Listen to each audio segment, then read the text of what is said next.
Okay, so I wanted to make this quick video to discuss the difference between odds ratios and relative risks. I realized that I just need some clarification. Now, relative risk means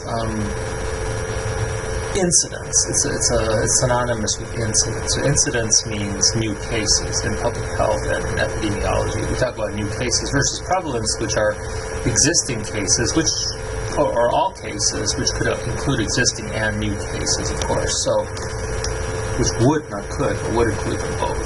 So, when we're doing a specific calculation, we have to take the definitions into account. So calculating a relative risk would make sense when we're doing a study that is prospective, right? Prospective study, longitudinal, where we're measuring exposure and then looking at whether or not exposure results in disease. So that makes sense. However, often we work with case control studies. Case control studies are different from prospective cohort studies. I should add cohort study to that. Whereas in case control studies, we have individuals who have the condition already, so we want to look back at exposure. Now, there's a reason why we do the two different types of studies.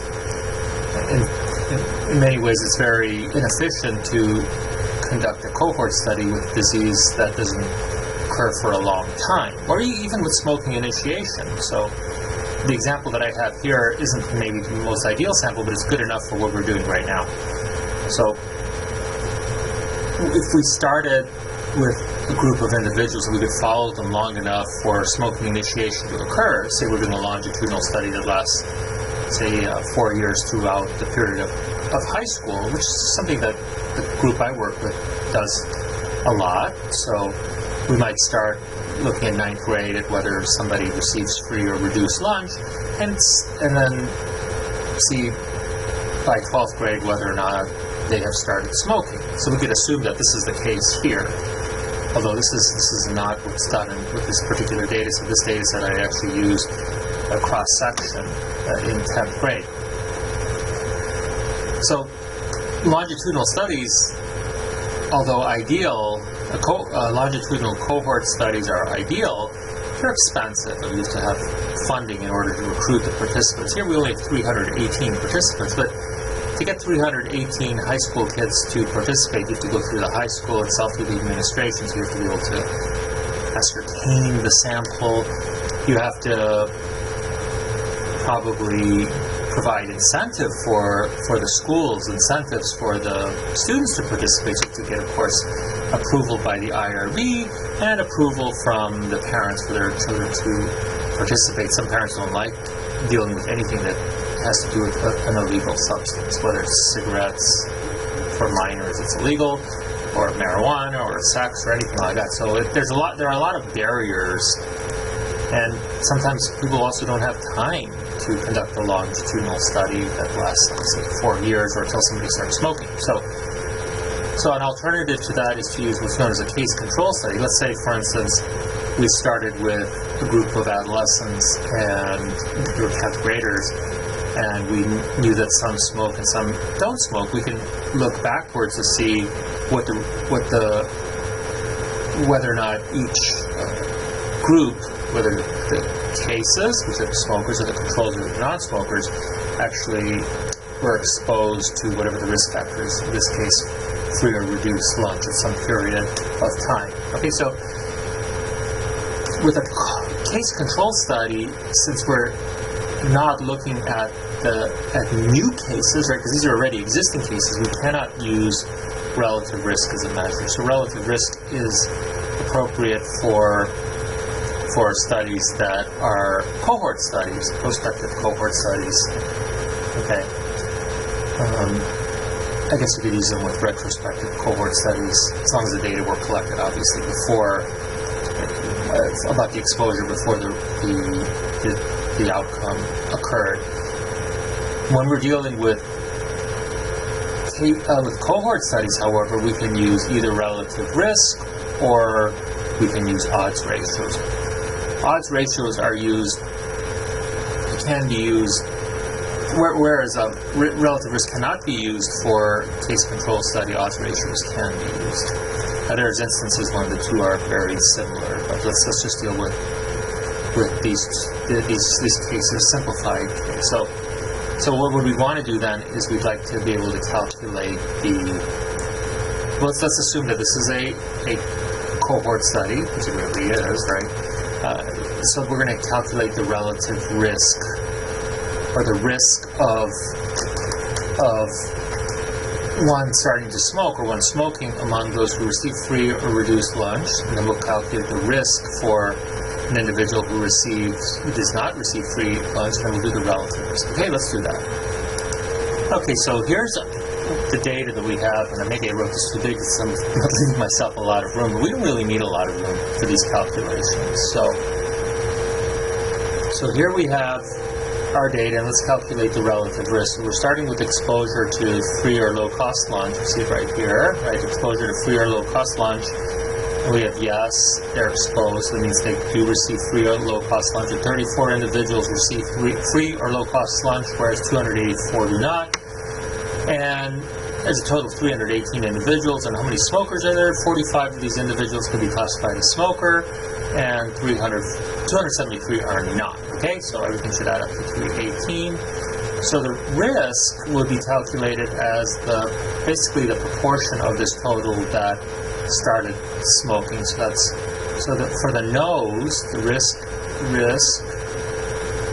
for the nose is equal to 39 divided by 284, which is equal to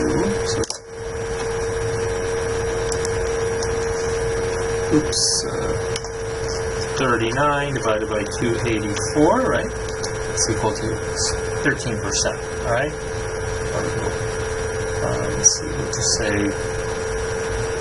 0.1, I forgot what that value was, 0.1373, let's see, 0.1373, 14%, right? And the risk among the yeses is 6 divided by 34, right? As there are 34 yeses and only 6 yeses in terms of receiving free or reduced lunch, and there was 34 yeses, and 6 of those yeses started smoking, so that's 6 divided by 34 equals 0.1765. 0.1765. Okay, so that's the risk of each. So incidence rate, the incidence for each group among the individuals who receive free and low-cost lunch and those who didn't. The relative risk then is merely the ratio of these two. So we're interested in yes versus no, so relative risk, so it's yes divided by no. So we're trying to see whether there actually is an increased risk among those who receive free or low-cost lunch versus those who didn't. So we have 0.1765 divided by 0.1373. Let's just quickly do that here. It's going to be a short video. 0.1765 divided by 0.1373. And we get 1.2855, right? So equals 1.2855. 1.29 if you like. And so the risk is, there's a 29% increased risk among those who receive free or low-cost lunch compared to those who did not. Okay? So now we want to calculate the odds ratio. Okay, so again, we were doing, in this case, a cohort study, right? So we could calculate the relative risk. In a cohort study, as I mentioned, we can also calculate the odds ratios. Okay? And we can, if we're doing a case control study, we would not be able to calculate the relative risk again, because you don't have any new cases, we're dealing with people who are existing cases. So let's go ahead and erase this part here.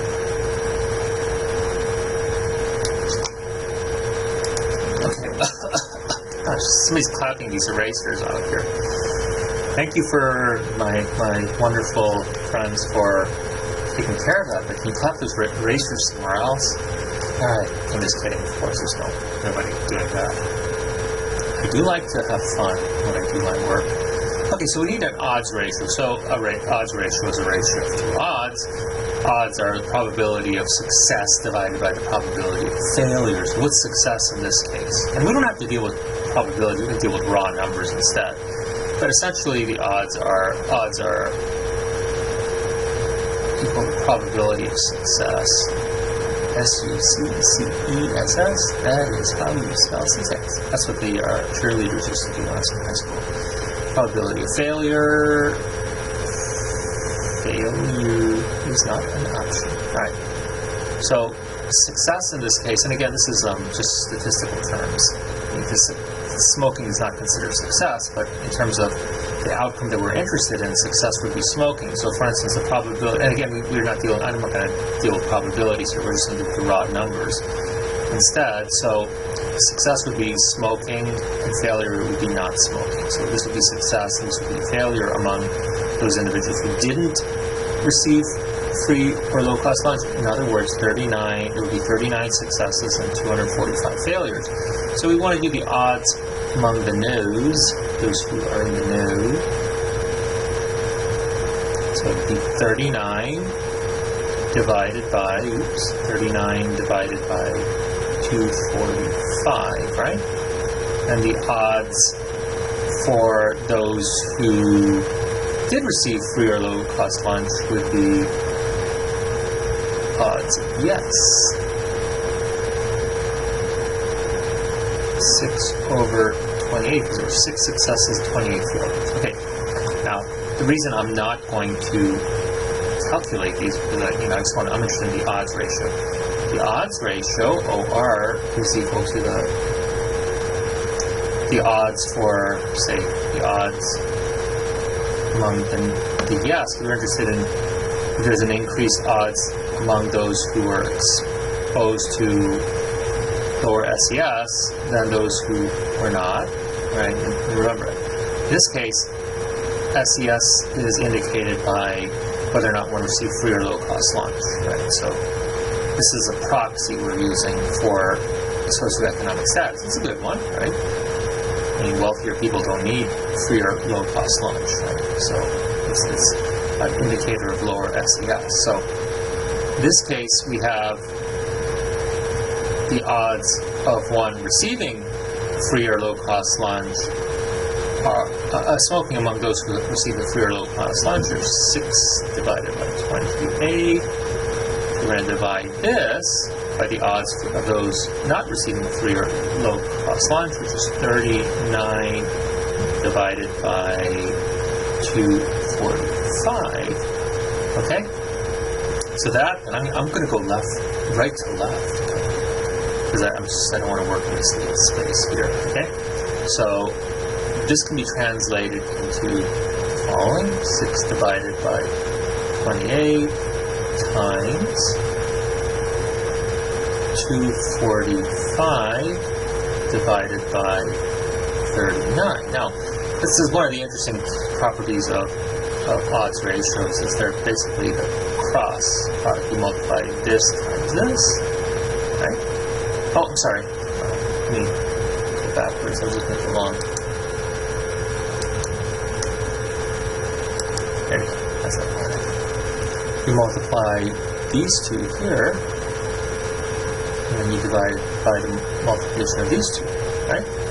So here we have 6 times 245 divided by 28 times 39. Now you just have to keep track of what you're interested in. Here we're interested in the probability of the odds of success for the yeses, the individuals who did receive a free or low-cost lunch, divided by the odds of smoking among those who did not. So that's why you just have to keep track of what they are when you do this calculation. Okay? So this is what, a calculator again. 6 times 245 divided by 28 times 39. But this is 1.35, right? So 1.35 there. 1.35. All right, so the odds of an individual who receives free or low-cost lunch smoking versus not smoking is 1.35, or there's a 35% increase in the risk. Okay? So that's how you calculate the odds ratio. Now, if we're doing a case control study, our interest would be a little bit different, right? We'd be interested in whether or not those who smoke were exposed to low. I mean, this is how we interpret it. We talk about whether those who smoke were exposed to the risk factor, which is low, free or reduced cost lunch, and compare it to those who do not smoke, right? So we do that instead. So let me just clear this. All right, so now we're going to look at then. So we're working with the individuals who are smokers, whether or not they were exposed to having free or reduced lunch. So the odds of yes would be 6, because there's 6 successes, and success here would be that one did have free or reduced cost lunch, and a failure would be that they wouldn't. Again, you have to just understand what is considered a success and what's considered a failure in each situation. So this would be 6 divided by 39. And among the no's, who are not smokers, there's 28 successes and 245 failures, right? So 28 divided by 245. So then again, we're going to do the odds for among the yeses divided by the odds among the no's. My assistants didn't do a really good job this time in terms of erasing it. Some errors there, but it's okay, I'll forgive you. So 6 divided by 39 divided by 28 divided by 245. Again, let's move over here. As Captain Picard said, the line must be drawn here. So we have 6 divided by 39, I don't know how people put up with it, times 245 divided by 28. So we get, let's do this on our calculator. So 6 times 245 is equal to that. And we divide that by, did I say 6 times 245? Yeah, divided by 39 times 28.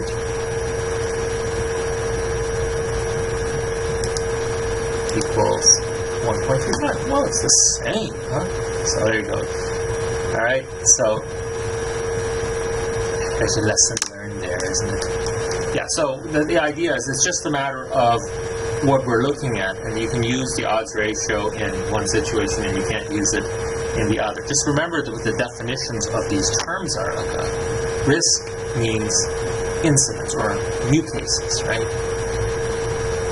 Okay, so risk can only be used when we're looking ahead, when we're going to encounter new cases, versus the odds ratio you can use either way, either looking ahead in a cohort study or looking backward in a case control study. That's it. Bye.